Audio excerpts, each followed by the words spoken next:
Welcome to Chillin' 101. We hope this video helps.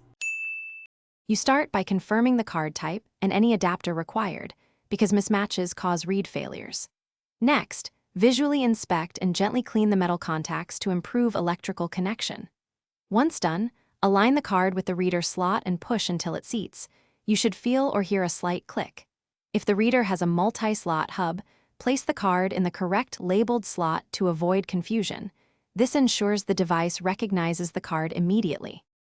You now connect the reader to your computer using a USB 3.0 port gives faster transfers for large photo or video files. When the operating system detects the device, allow automatic driver installation or install the manufacturer driver if required, because proper drivers prevent corruption. Once mounted, open your file browser and navigate to the card folder.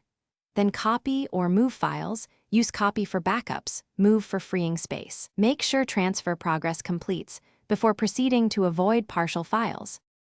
You finish by safely ejecting or unmounting the card from your OS to flush caches and protect data. This step prevents corruption. If you plan to reuse the card in a camera, format it in that device after verifying you have a complete backup, because camera formatting applies optimal block alignment. If the card doesn't mount, try a different reader or adapter to isolate hardware faults. And if files are missing, run reputable recovery software. But stop. Thanks for watching. Consider subscribing if we helped you.